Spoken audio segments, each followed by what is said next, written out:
This wasn't exactly the video I had planned to make for end of season garden wrap-up, but sometimes when things happen, you just have to pivot and roll with it. Welcome to Homemaker Living.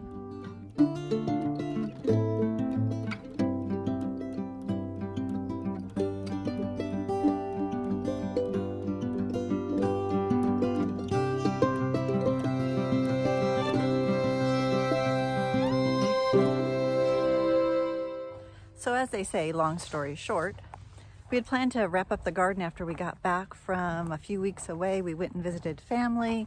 We went and visited some national parks, did some hiking, and unfortunately, towards the end of that trip, I severely sprained my ankle, or what I thought was a sprain, and tried to let that heal up. And after a couple of weeks, it wasn't quite healing up as I thought it should, and I went in and had some x-rays, and I broke a bone in my ankle, and so now I'm in this boot, which sidelines me a little bit, but now I'm up and mobile a little bit, so I'm able to get out here in the garden. But prior to that, I wanted to beat the winter and didn't know when it might snow. We've had some really, really cold temps down into the 20s for basically the last month, and right now it's it's end of October.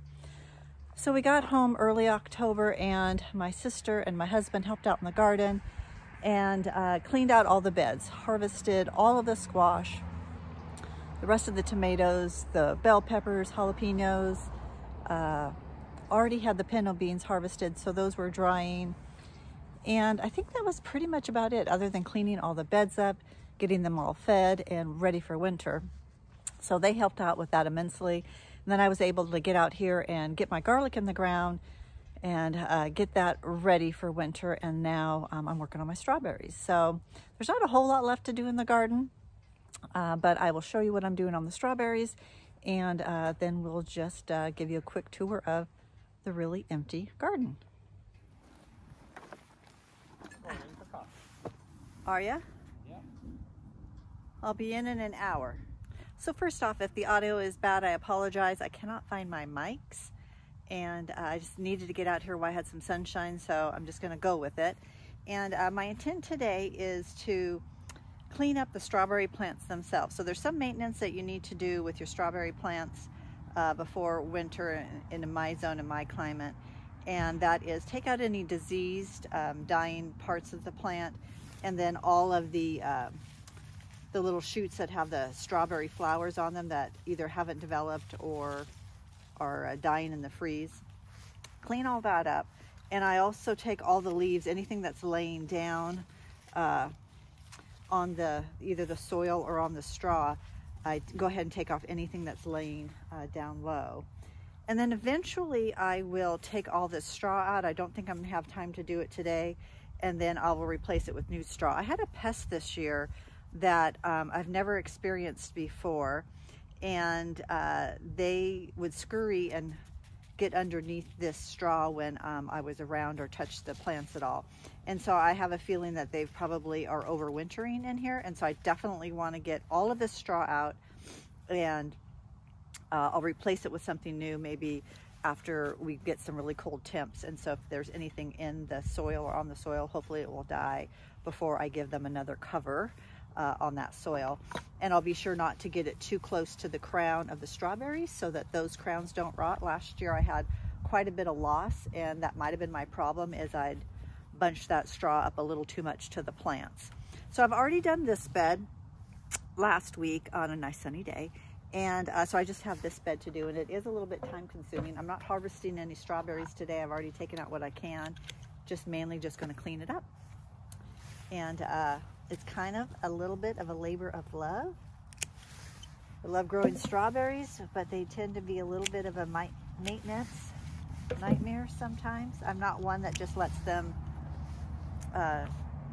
go crazy and let all the daughters root in and then just have a mess. I usually do a lot of maintenance throughout the year, so I'm not faced with a big, huge problem at the end of the year. So it does take some of my time.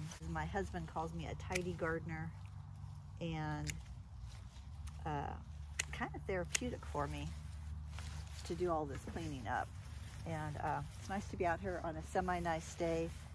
The daytime temps are going to start dropping, so I want to get this done as quickly as possible. Try not to take off too many leaves because they're still, as they go dormant, are still photosynthesis, and you want to make sure that they have enough green foliage to do that.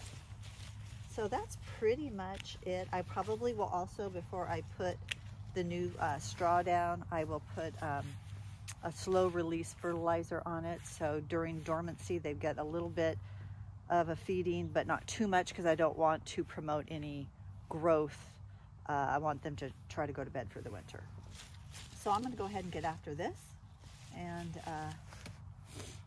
we'll check in when I'm done.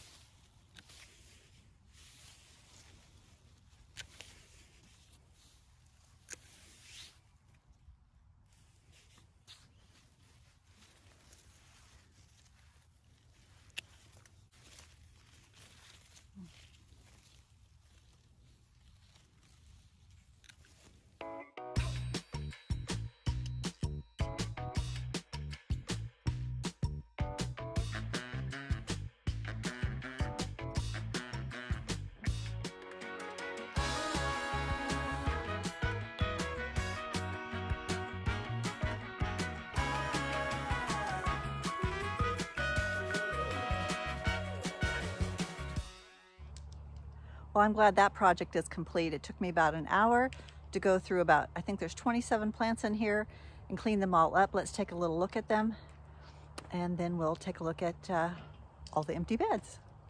So this is the bed I did last week, and it now is ready for that straw to be removed. And this is the one I just completed. As you can see, it is a lot less bushy, taking off all of those low-lying leaves, anything that looked diseased or broken, as well as all of the strawberry stalks. So that gives good airflow as well. And of course, when the snow comes, it's going to flatten everything down and lay it all down. But at least I won't have like molding strawberries and whatnot in there. Okay, so like I said, I'm not going to get to that straw today, but that'll be another project.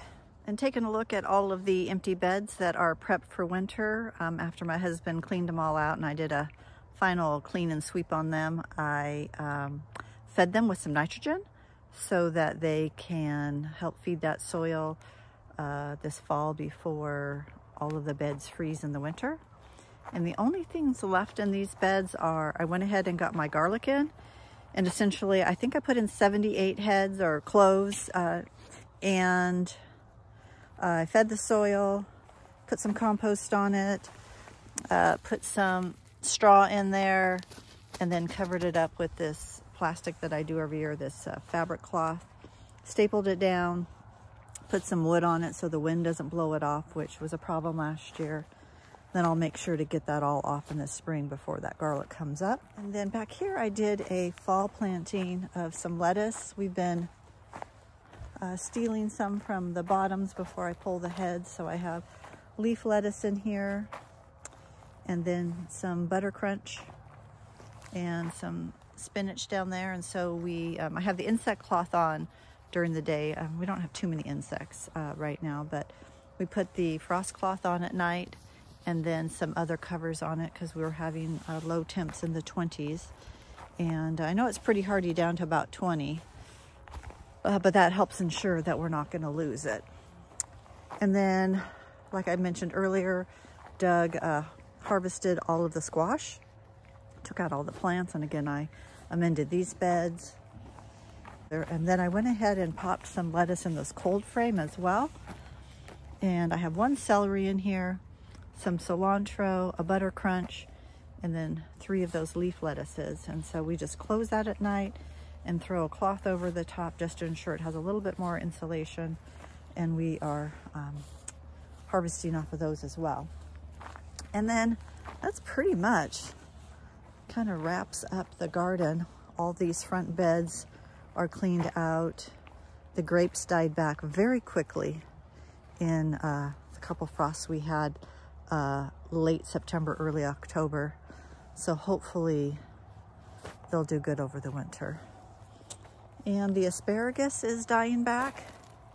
So when this turns brown, we will cut it off.